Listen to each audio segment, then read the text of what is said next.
செய்திகள்.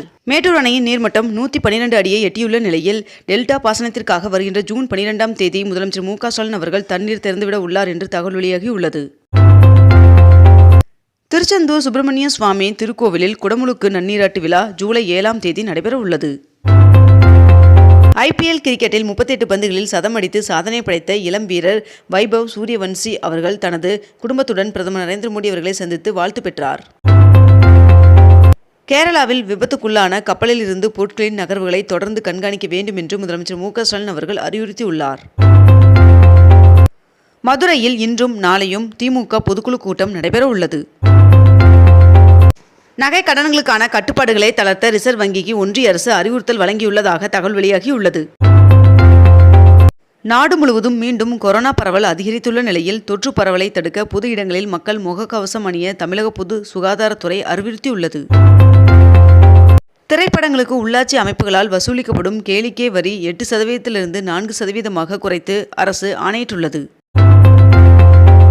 வருகின்ற ஜூன் 2ஆம் தேதி பள்ளிகள் திறக்கப்படும் நிலையில் பேருந்துகளில் பயணிக்க மாணவர்கள் பழைய பஸ் பாஸை பயன்படுத்தலாம் என்று அமைச்சர் சிவசங்கர் அவர்கள் தெரிவித்துள்ளார். நகை கடன்களுக்கான விதிகளை தளர்த்த ரிசர்வ் வங்கிக்கு ஒன்றிய நிதி அமைச்சகம் பரிந்துரை செய்ததற்கு முதலமைச்சர் மு க ஸ்டாலின் அவர்கள் வரவேற்பு தெரிவித்துள்ளார்.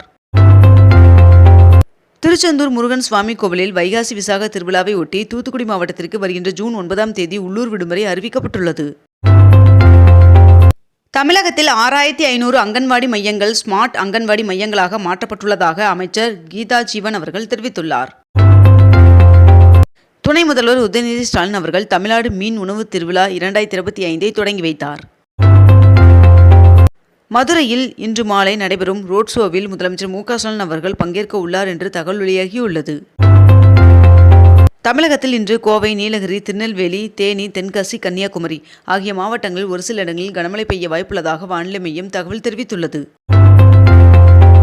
முதலமைச்சர் மு க ஸ்டாலின் அவர்களின் வருகையொட்டி மதுரையில் இன்றும் நாளையும் ட்ரோன்கள் பறக்க தடை விதிக்கப்பட்டுள்ளது. தமிழகத்தில் 10 மற்றும் 12ஆம் வகுப்பு பொதுத் தேர்வுகளில் நல்ல மதிப்பெண்கள் பெற்ற மாணவர்களுக்கு தவேக தலைவர் விஜய் அவர்கள் பரிசு வழங்கி பாராட்டினார். கள்ளக்குறிச்சி மாவட்டத்தில் பேரூராட்சி பதவிகளில் உள்ள அரசு உதவி பெறும் பள்ளிகளில் முதலமைச்சரின் காலை உணவு திட்டம் விரைவில் தொடங்கப்பட உள்ளது என்று அம்மாவட்ட ஆட்சியர் தெரிவித்துள்ளார்.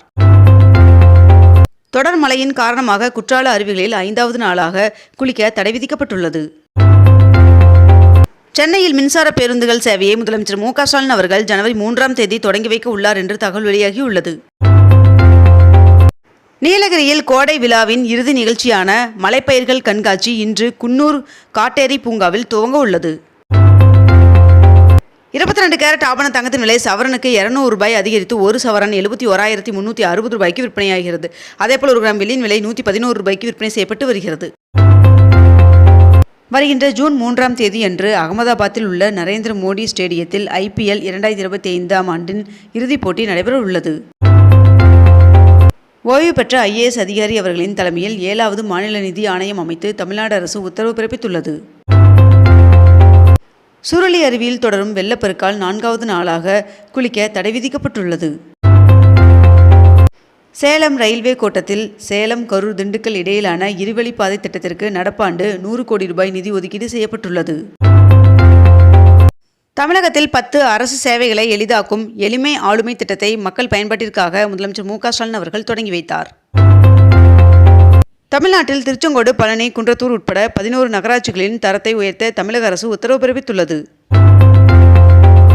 தமிழகத்தில் போக்குவரத்து ஊழியர்களுக்கு 2023ஆம் ஆண்டு செப்டம்பர் 1ஆம் தேதி முதல் அடிப்படை ஊதியத்தில் 6% ஊதிய உயர்வு வழங்க ஒப்புதல் வழங்கப்பட்டுள்ளது.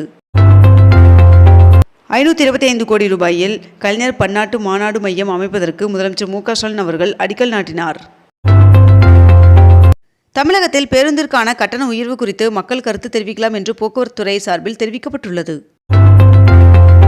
நகை கடன் தொடர்பாக ரிசர்வ் வங்கி கொண்டு வரும் கட்டுப்பாடுகள் மாநில கூட்டுறவு வங்கிகளை பாதிக்காது என்று அமைச்சர் பெரிய கருப்பன் அவர்கள் தகவல் தெரிவித்துள்ளார். தமிழக அரசின் சுற்றுலாத்துறை சார்பில் 5 நாட்கள் நடைபெறும் குமரி கலை விழா தொடங்கியது.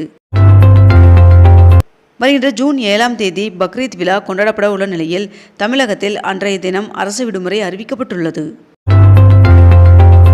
சென்னை தலைமை செயலகத்தில் பல்வேறு துறை சார்ந்த திட்டங்களை முதலமைச்சர் மு க ஸ்டாலின் அவர்கள் தொடங்கி வைத்தார்.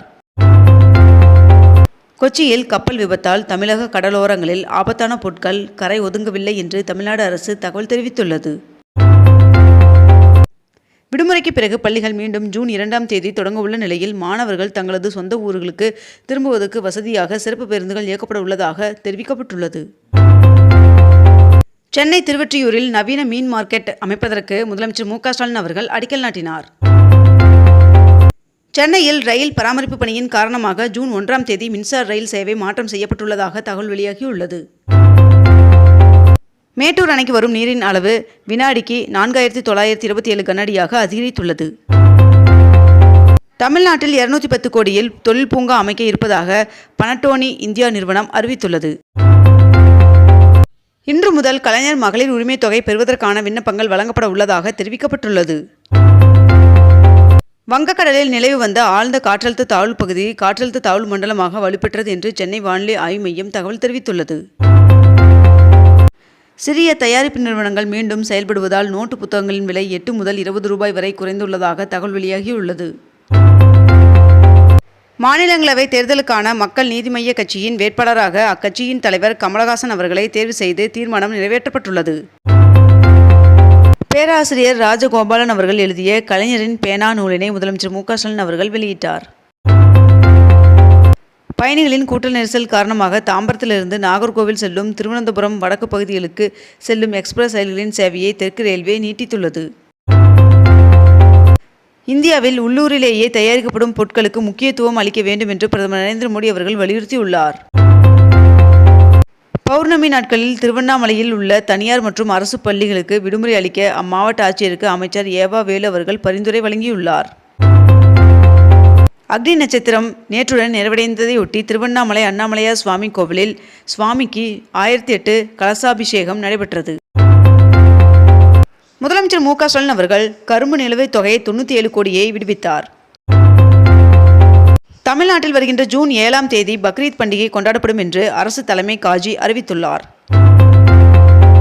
சென்னை மாநகராட்சி கூட்டத்தில் சென்னையில் சாலையோர கடைகளை முறைப்படுத்த 15 மண்டலங்களிலும் நகர விற்பனை குழு அமைக்க முடிவு செய்யப்பட்டுள்ளதாக தகவல் வெளியாகியுள்ளது. தமிழகத்தில் மீன்பிடி தடை காலத்திற்கான நிவாரணம் 5000 ரூபாயிலிருந்து 8000ஆக உயர்த்தப்பட்டுள்ளதாக முதலமைச்சர் மு.க.ஸ்டாலின் அவர்கள் தெரிவித்துள்ளார். பவானி நகராட்சி பகுதியில் வெளியேறும் கழிவுநீர் நேரடியாக பவானி மற்றும் காவிரி ஆறுகளில் கலப்பதை தடுக்கும் வகையில் 15 கோடியில் கழிவுநீர் சுத்திகரிப்பு நிலையம் கட்டும் பணி நடைபெற்று வருகிறது. இத்துடன் இன்றைய தலைப்புச் செய்திகள் நிறைவடைகின்றன. மேலும் இதுபோன்ற அண்மை தகவல்களை உடனுக்குடன் தெரிந்து கொள்ள அக்னிபூ சேனலை சப்ஸ்கிரைப் செய்து கொண்டு தொடர்ந்து இணைந்திருங்கள். நன்றி, வணக்கம்.